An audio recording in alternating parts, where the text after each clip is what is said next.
Assalamualaikum warahmatullahi wabarakatuh. Waalaikumsalam warahmatullahi taala wabarakatuh. Jumpa kembali. Salaman dulu. Jumpa kembali dengan Nur Iswan Channel. Salam menjernihkan pikiran dan menebar kebaikan. Iya. Bersama Mas Yeka. Ya. Apa namanya? Hendra Fatika. Oke. Wakil Kepanjangan ya? Wakil Ketua Ombudsman. Anggota. Oh, anggota ya? Bukan wakil ketua ya? Bukan, anggota Ombudsman. Anggota Ombudsman yang khusus membidangi pangan. Salah satunya. Salah satunya. Dari 5. Dari 5. 5 substansi pertanian pangan salah satunya. Ya, selamat datang kembali di Nur Iswan Channel. Udah lama kita ya? Enggak. Ya, setahun lebih lah. Setahun lebih, hampir 2 tahun lah. Gitu Ya, kita mau ngobrolin soal beras. Bukan ngobrolin soal politik. Bukan, politik biar Nggak pas nasum. Biar urusan partai-partai politik aja lah. Kita urusin beras ya. Jauh lebih penting lagi menyangkut hajat hidup orang banyak ini. Soal beras yang di Jawa Tengah harganya 15.000. 15.000. Dan ini soal beras bukan hanya karena saya yang mengampu soal pertanian pangan. Karena kan hostnya juga ngerti beras kan. Jadi sebetulnya bisa podcast sendiri sebetulnya, nggak usah ada narasumber, sendiri aja. Iya. Kita ingin tanya, ini beras ini darurat nggak sih? Bahaya nggak ngelihat harga yang dalam satu hari itu bisa naik sampai konon katanya 2-4 kali itu? Iya. Ya kan? Itu darurat nggak tuh? Kita perlu khawatir nggak tuh? Perlu khawatir. Perlu ya? Perlu khawatir, sangat. Kenapa? Karena tahun politik. Nah, kalau kondisi ini terjadi di tahun lalu atau 2 tahun sebelumnya, saya nggak perlu khawatir. Tapi karena ini di tahun politik, khawatirnya kan ditunggangi oleh kepentingan-kepentingan tertentu yang tidak ingin, yang hasilnya yang menunggangi dari carut marutnya persoalan beras. Jadi bisa digoreng kan isunya. Oke. Bisa digoreng. Terlepas nanti siapa yang diuntungkan atau tidak diuntungkan itu kita Ombudsman tidak melihat itunya. Tetapi kan potensi politik itu apapun bisa digoreng. Misalnya menyudutkan pemerintah. Gitu kan. Ya sebetulnya tidak ada masalah juga kalau pemerintahnya salah gitu ya. Kita beri masukan sebenarnya tidak ada masalah juga. Tetapi terlalu beresiko tinggi dalam keadaan mau pemilu, lantas harga beras mahal. Dan sebetulnya saya sebagai anggota Ombudsman sudah peringatkan ini dari tahun lalu. Hati-hati ya, tahun depan itu kita ada di masa politik. Kan pemilu ini bulan Februari 2024. Iya. Dan tanpa ada pemilu pun, ya, nah kan kita ngerti beras nih. Selalu kalau di bulan Februari itu harganya naik. Selalu kan harga beras itu naik Desember, Januari, Februari, turun Maret. Ini ditambah dengan politik peristiwa pemilu. Ini belum Desember, belum November atau belum Januari, tapi harganya sudah naik sampai ke 15.000 itu. Harga berasnya. Nah, berarti kan apalagi seperti itu. Dalam keadaan normal pun bisa digoreng isu ini. Tetapi sekarang dalam keadaan yang masih jauh dari pemilu pun gitu ya. Sebenarnya udah deket juga sih mau pemilu. Setengah tahun ini udah deket juga. Nah tapi persoalannya beginilah. Ini kan kalau persoalannya ini ada produksi saja, ditambah dengan misalnya masalahnya tidak ada pemilu, beban dalam mengatasi persoalan itu lebih ringan gitu loh. Misalnya ternyata ini persoalan produksi.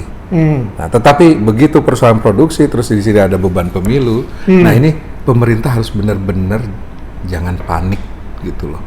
Jangan panik, tapi fokus dalam melakukan mitigasi. Ini persoalan ini sebabnya apa? Lantas solusinya harus tepat dan terukur. Oke. Jangan main-main. Kan bisa saja dalam mengambil keputusan ada salahnya. Nah, tapi karena ini suatu situasi politik mengharuskan pengambilan keputusan ini saat ini ya harus benar-benar tepat, terukur. Soalnya kan gini, kalau misalkan kita bayangkan ya, entah itu harganya kemudian terus melonjak atau kemudian barangnya langka, faktanya beberapa modern trade itu juga membatasi penjualan atau pembelian buyer ya, pelanggan atau konsumen kan. Nah itu kalau itu terus terjadi kan bahaya tuh. Bahaya, makanya sejak dari 2 minggu yang lalu Ombudsman sudah menyampaikan agar pemerintah mempersiapkan segala kemungkinan terburuk. Nah, skenario itu harus diperhitungkan oleh pemerintah. Nah, jangan sampai kasus minyak goreng terjadi di beras. Oke. Nah, kan kasus minyak goreng itu betapa pemerintah panik, lantas mendefinisikan masalahnya nggak pas, mendefinisikan solusinya juga makin jauh dari tidak pas. Akhirnya kan bermasalah dan berujung pada kejaksaan kan. Iya. Nah, tapi itu tidak ada kasus tidak ada, bukan di tahun politik. Nah, ini di tahun politik, kalau salah kan repot. Oke. Nah, makanya sekarang Ombudsman menyampaikan yuk kita mitigasi. Misalnya tadi harga beras di pasar modern market itu sekarang mulai beras di modern market itu kan sudah mulai pembatasan. Gara-garanya apa? Nah, kalau gara-garanya HET ya lepas dong untuk sementara ini, sebulan inilah HET-nya, misalnya HET premiumnya lepas dulu lah, gitu. Karena kan begini, ya kan kita tahu kalau misalnya HET premium katakanlah 13.900 sekarang ya. 12.800 awalnya. Awal, tapi sekarang udah naik di 13.900. Kan si supplier itu jualnya ke modern market nggak 13.900 karena kan ada kurang 1.000 lah biasanya. Ya kurang 1.000, berarti kan ada 13.000 atau 12.900. 12.900. Jadi sebetulnya yang menikmati HET itu kan konsumen, si pedagang sendiri, si supplier tidak menikmati itu. Beda kalau beras medium. Kalau medium itu antara pemilik barang dan penjual barang sama menikmati, gitu kan. Nah, kalau ini kan berarti kan HET beras premium itu tidak dinikmati juga sebetulnya oleh supplier, tidak dinikmati. Nah, oleh karena itu, karena tidak dinikmati dan bahan bakunya sudah mahal, ya otomatis supply pasti akan berkurang. Saya beli misalnya udah 7.000 bahan bakunya. Kalau 7.000 bahan bakunya menurut rumusnya Pak Os, masuk nggak harganya 13.900 HET? Udah 12.000 sendiri kalau randomennya 60% ya kan? Belum kan yang lainnya, nggak masuk kan? Nah, kalau nggak masuk itu pilihannya pelaku usaha, apakah kita akan meningkatkan supply ke pasar modern atau akan mengurangi? Ngurangin. Bahkan stop produksi banyak teman-teman itu. Stop produksi. Nah, inilah yang dikhawatirkan. Dan sekarang potensi-potensi stop produksi itu ternyata juga sudah diamini oleh pedagang-pedagang beras. Kalau harganya begini terus, mungkin kami dua bulan lagi sudah tidak bisa lagi jualan beras. Bahkan sudah banyak yang stop produksi loh. Stop produksi sudah banyak. Nah, makanya HET-nya kalau menurut saya dilepas. Persoalannya begini, dalam keadaan barang mahal, kan ini juga namanya post major ya, bukan berarti kita menginginkan kondisi begini, tapi kan kalau dalam keadaan barang mahal, kita berkaca di kasus minyak goreng ya, barang mahal ada atau barang mahal tidak ada? Mana ya yang lebih baik barang mahal tapi ada. Ada kan, yang penting ada. Nah, kayak dulu di minyak goreng kan barang mahal tapi tidak ada, itu yang membuat akhirnya panik, beli sampai panic buying segala macam. Nah, kalau sudah seperti itu di beras, rasanya taruhannya terlalu berat ya. Terlalu berat ya? Terlalu berat lah kalau di beras ini, karena nyangkut hidup orang banyak gitu ya. Kalau katakanlah gitu ya, dulu ya kita menteri bilang katanya ya udah kalau nggak pakai minyak goreng kukus-kukusan aja gitu kan, sambil diledek juga. Tapi kan masa sekarang nggak ada beras harus jangan makan beras, nggak bisa begitu juga. Nggak bisa. Tapi kalau pandangan Mas Yeka ya, itu keadaan ini kenapa sih terjadi seperti ini tuh dalam kacamata Ombudsman lah. Oke. Gini, Ombudsman itu kan tugasnya mengawasi pelayanan publik ya. Jadi saya menempatkan bukan posisi sebagai pengamat. Ya, kalau sebagai pengamat bolehlah kita menduga-duga. Artinya saya nggak mau juga beropini. Ya. Tapi begini, salah satu tugas pengawasan pelayanan publik itu mengolah data dan informasi. Oke. Nah, satu ya. Kita bicara dulu apakah produksi kita surplus. Oke. Ya kan? Tuh dulu. Nah, kita kumpulkan data produksi surplus itu. Ternyata kalau 10 tahun dikumpulkan, kan selalu nih pejabat yang bersangkutan selalu bilang, ini data ini surplus dan itu akan di carry over. Jadi akan dihitung ke tahun berikutnya kan? Iya. Nah, kita ambillah 10 tahun, Bro. Anggaplah surplusnya nggak usah banyak-banyak. 1 juta ton aja deh. 1 juta ton. Berarti udah ada 10 juta ton. 10 juta ton surplus itu. Barangnya di mana? Kan nggak mungkin dilempar ke laut. Iya. Nggak mungkin juga mau disimpan di mana. Kapasitas gudang Bulog aja 3,5 juta ton itu udah mungkin udah full banget. Full banget. Ini 10 juta ton mau ditaruh di mana? Ini Ada alasan yang logis sih. Ekspor. Tapi kan nggak ada ekspor. nggak ada ekspor. Cuma beberapa kontainer aja sih. Iya, kan data itu bisa diverifikasi kalau ekspor tuh ya. Oke. Nah, berarti kalau barang itu ada dan betul misalnya dilarikan ke luar negeri, diekspor, tapi kan data ekspor tidak ada. Tidak ada. Artinya kita meragukan Data data produksinya. surplus. Data surplus, bukan meragukan data produksi, data surplus. Oke. Ya. Nah, jangan-jangan memang kita ini produksinya pas-pasan sebetulnya. Nah, itu satu. Jadi dimakan habis dalam 1 tahun lah. Iya, dimakan habis dalam 1 tahun lah. Oke. Ya, itu satu. Ya, kalau Kementan nggak berbuat, mungkin makin nggak cukup gitu aja lah. Kita kasih apresiasi buat Kementan lah. Nah, yang kedua, kita yang tadi beras. Nah, kita collecting data dari 110 penggilingan padi. Truly loh. 110 Penggilingan penggilingan padi. padi yang besar apa kecil apa menengah? 40% yang besar, 60% yang kecil. Oke. Tapi kita pakai definisi besarnya itu pakai definisi pemerintah yang kalau kecil itu 1,5 ton per hari, per jam. Per jam. Di atas 1,5 ton per jam itu besar. Besar. Oke. Nah, 110 tapi kita ambil di Banten, Jawa Barat, Jawa Tengah, Jawa Timur. Ya kan beras tuh di situ kan. Oke. Nah, menarik loh di situ data itu. Menariknya apa? Berdasarkan data itu, produksi penggilingan padi yang ada di Banten dan di Jawa Timur semuanya mengaku lebih turun dibandingkan dengan 2022.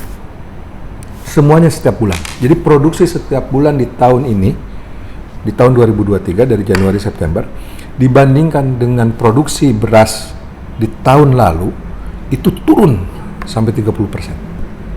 Oke. Banten dan Jawa Timur. Oke. Jawa Timur kan banyak penggilingan besar ya. Salah satu Ya, banyak lah di situ. produsen Ya. terbesar lah sana. Ya, Potensinya. ada banyak lah di situ, ada 7 lah yang besar-besar. Nah, di Banten tuh yang besar cuma 1, tapi juga penggilingan skala menengahnya juga besar juga gitu. Kalau dijumlahin gitu ya. Ini Artinya tidak full capacity lah. tidak full capacity. Oke. Tapi Jawa Barat, Jawa Tengah bulan-bulan yang turun tuh cuma 3 bulan, 4 bulannya justru naik loh. Oh. Jadi kan 8 bulan September ya. Berarti 5 bulan tuh kapasitas produksi mereka naik loh untuk penggilingan di Jawa Barat, Jawa Tengah. Naik tuh maksudnya lebih dari Dibanding dengan capacity. 2022. Oh, oke. Dibandingkan 2022. Dibandingkan, oke. Bukan kapasitasan ini Oke. ya. Karena sebetulnya kalau bicara kapasitas, kata Perpadi, data Perpadi, kapasitas produksi kita itu 100 juta ton. Tapi produksi Per kita tahun. kan per tahun 54 juta ton. Jadi sebetulnya semua penggilingan itu di Indonesia ini under capacity. Nah, tapi kalau kita berbicara berapa banyak produksi yang digiling, maka kalau untuk Banten dan Jawa Timur itu turun 30%. turun sekitar 30%. Kalau untuk Jawa Barat dan Jawa Tengah itu justru naik. Nah, naiknya sekitar 10-20%-an. Oke. Gitu. Jadi naiknya tipis lah, itu 10-20%. Nah, ini kan fenomena menarik. Maknanya apa itu? Maknanya ya suplai gabah ke penggilingan terutama di Banten dan Jawa Timur tuh kurang. Nah, makanya apakah ini persoalan trading gitu ya? Misalnya Dipindah ke Jawa Tengah. produk Atau Jawa gabah Barat. ya, gabah di Banten misalnya diambil sama Lampung sama Jawa Barat. Oke. Nah, kan sekarang gampang jalan sudah terbuka. Yang di Jawa Timur diambil oleh Jawa Tengah. Kan bisa begitu juga. Bisa begitu. Bisa begitu Ya. juga kan. Jadi ini bukan persoalan sekali lagi persoalan artinya gini, data di penggilingan itu tidak bisa mengkonfirmasi masalah produksi gabahnya. Karena kalau kita lihat memang ada yang kekurangan, misalnya di Jawa, di Banten dan Jawa Timur, tapi juga ada yang justru meningkat, naik gitu kan, tapi tidak. Nah, tapi overall turun. Overall kalau misalnya digambar ini dirata-ratakan, maka jumlah produksinya itu rata-rata itu turun dibandingkan tahun lalu. Nah, kalau seperti itu, kalau overall seperti itu, maka potensi penurunan produksi itu tinggi. Ya, overall karena ya, berarti potensi penurunan produksi itu tinggi. Nah, itulah yang mengakibatkan harga naik. Nah, cuma begini, kan kita punya stok 1,6 juta ton. Stok di Bulog? Di Bulog. 400.000 ton konon katanya masih di negara, entah di negara mana. Itu 1,6 plus 400 maksudnya? Iya. 400.000 kan 2 juta ton. Nah, yang 1,6 juta ton itu mau dipakai buat bantuan pangan. Bansos. Bukan bansos, bantuan pangan. Beda lagi, terminologi. Bukan. Beda. Lain lagi. Kalau ini betul-betul dikasih gratis. Untuk 21,3 juta rumah tangga masyarakat penerima manfaat. Nah, itu totalnya dialokasikan 640.000 untuk September, Oktober, November ini.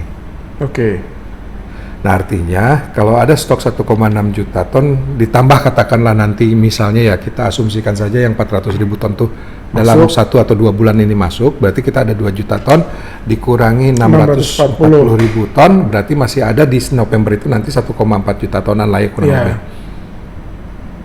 Ya operasi pasar dong harusnya kalau memang masih punya stok begitu. Sekarang tuh operasi pasar. Nah, operasi pasar sudah dilakukan nggak? Sudah, memang dari beberapa yang lalu dengan menggelontorkan beras SPHP.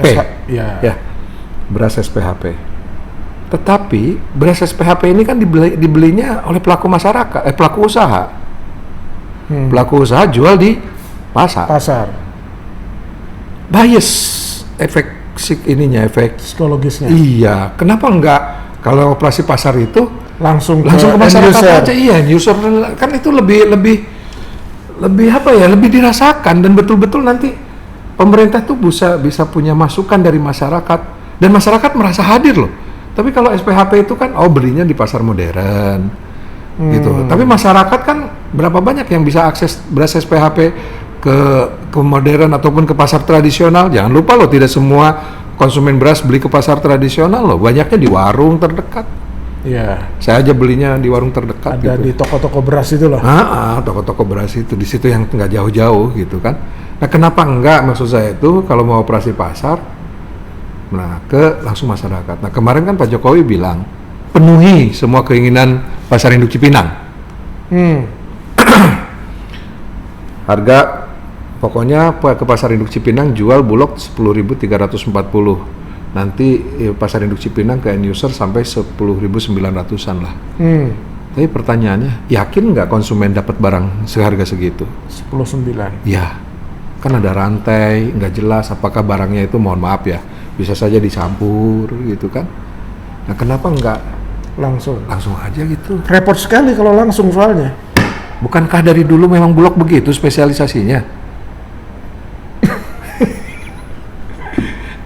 Ya memang repot, tapi kan kalau memang mau bekerja, kalau kamu Bulog punya gudang katakanlah 1.300 gudang ya, buka aja gudangnya itu. Iya, buka aja tuh, masyarakat suruh beli di situ misalnya. Tapi atau tinggal drop satu hari, entah masa sih setiap gudang nggak bisa jalan 5 truk gitu loh. Apanya yang repot gitu loh? Satu truk itu kan paling cuma ngasih sama nyatet uang gitu, apa susahnya sih? Kalau mau gitu. Kalau mau. Okay. Tapi kalau mau dibikin repot, tidak sesuai dengan kekinian.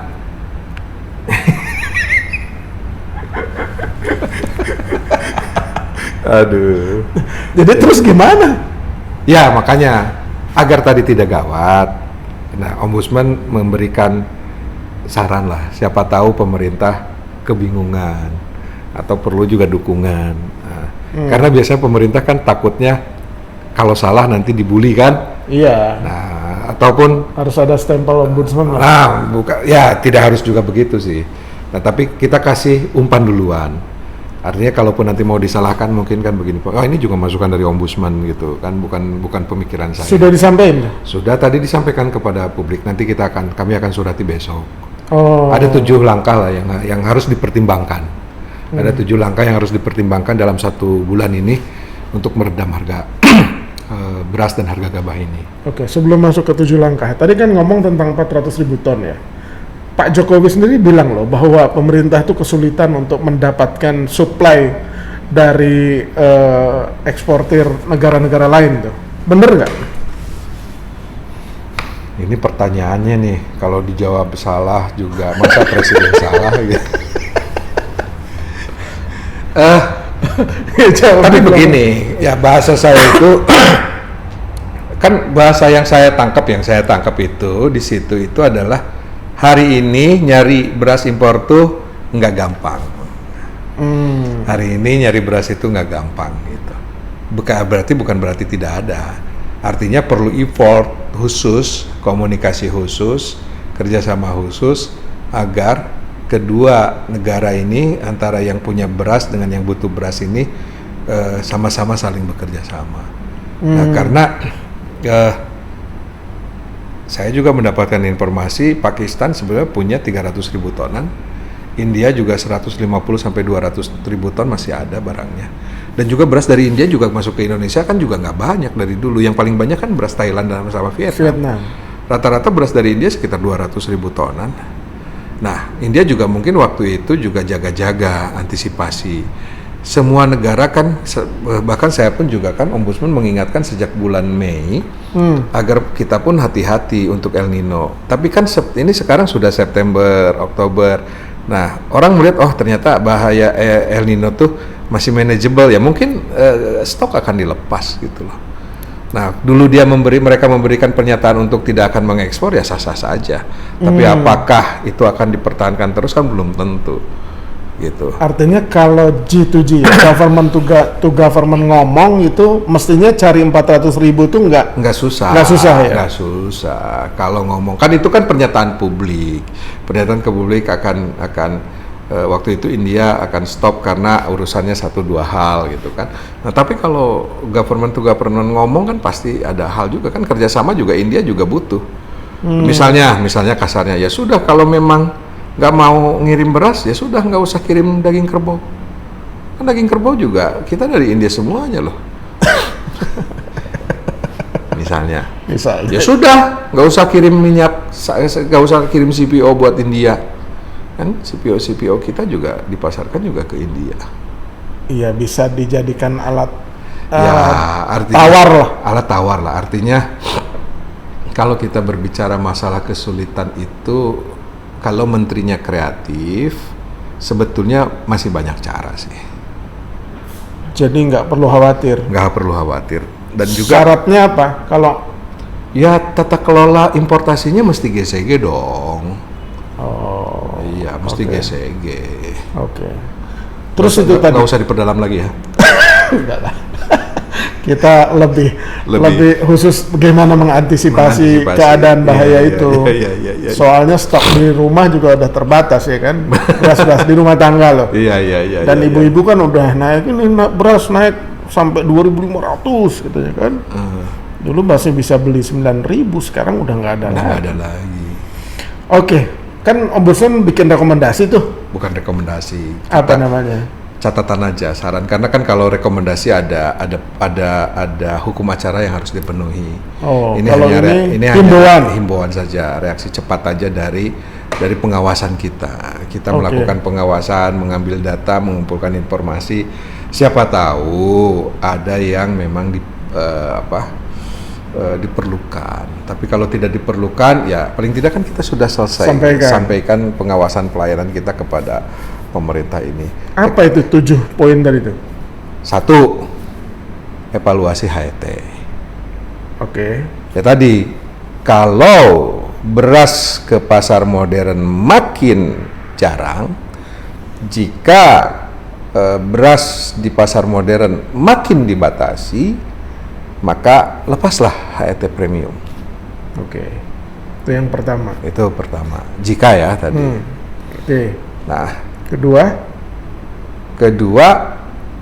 jika harga gabah naik terus di luar angka psikologis, memang kita senang ya petani dapat harga gabah sekarang. Tapi masa iya sih sampai harga gabah 8.000?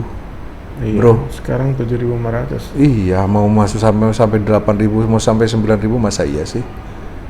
Gitu loh. Ya artinya kalaupun mau seperti itu, jangan merugikan konsumen lah. Bisa saja pemerintah misalnya demi kesejahteraan populis gitu ya, punya uangnya, oh kami akan beli gabah harga 10.000, nanti penggilingan disubsidi. Oke, kamu beli aja, berapa hargamu? Oh saya beli 10.000,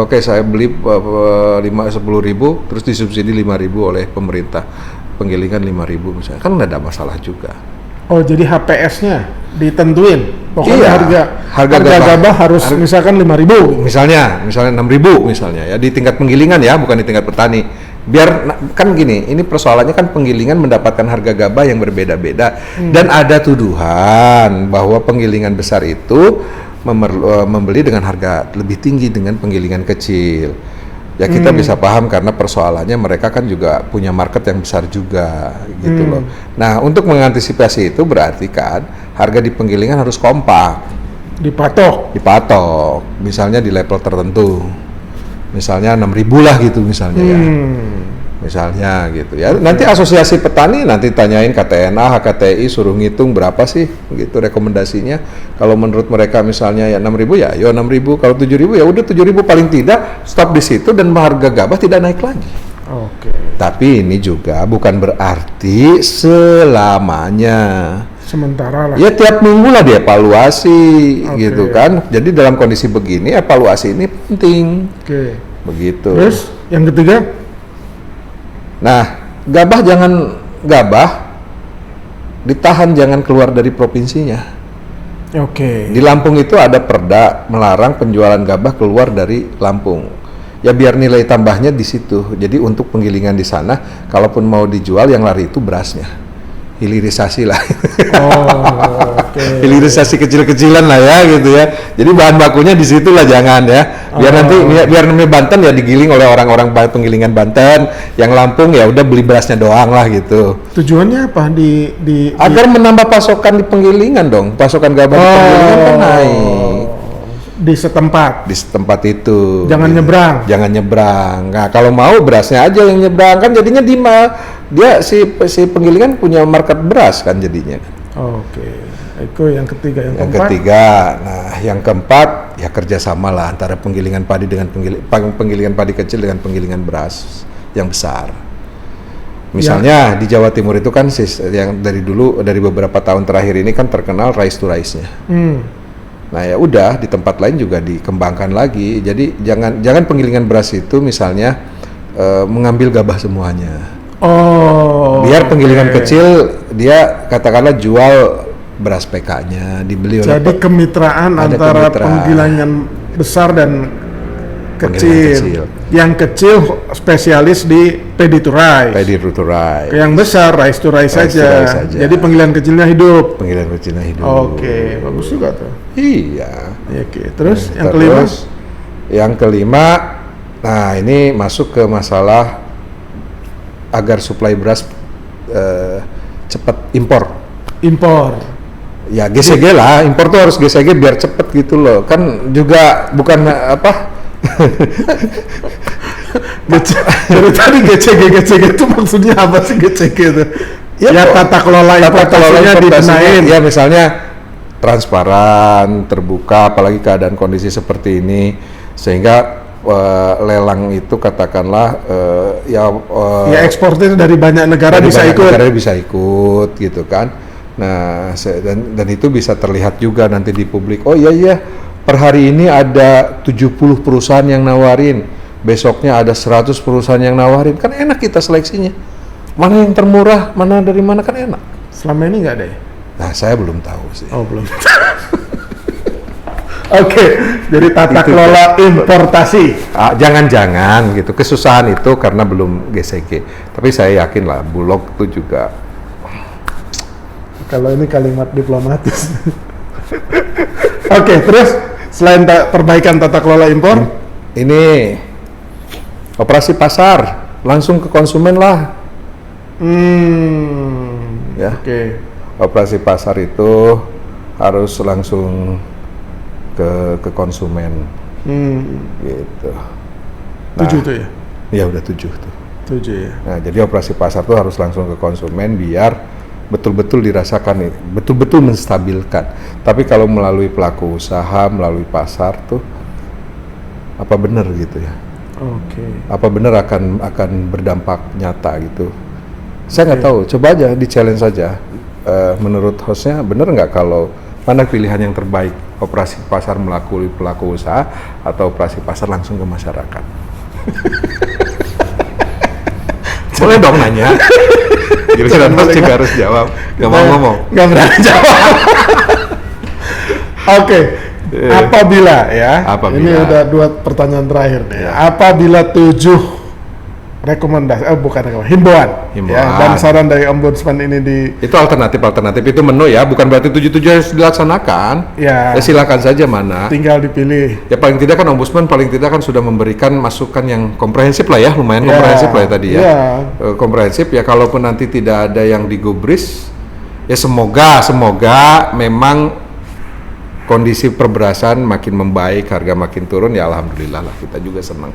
Tapi kalau misalnya ternyata nanti makin tidak membaik, terus juga pemerintah, kan begini, kalau tidak ada yang memberikan saran, bisa saja kan terjerumus gitu ya, salah juga kan.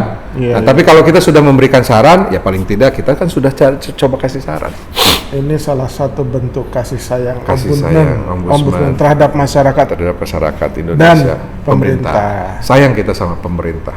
Pemerintah itu harus dijaga marwahnya gitu kan, karena soalnya kalau beras hilang di pasar terus jelang pemilu, itu bisa. Nggak tega urusan beras ini dipolitisasi. Ya, betul. Nggak tega urusan petani, urusan perut gitu ya dipolitisasi itu, nggak tega. Oke. Terima kasih Mas Eka. Itu amat sangat komprehensif. Mudah-mudahan pemerintah waspada dengan komoditi yang paling dalam tanda petik berbahaya ini. Betul. Apabila tidak ditangani secara serius. Betul. Sekali lagi terima kasih. Subscribe channel keren ini ya. Terima kasih. Demikian kawan baik. Terima kasih.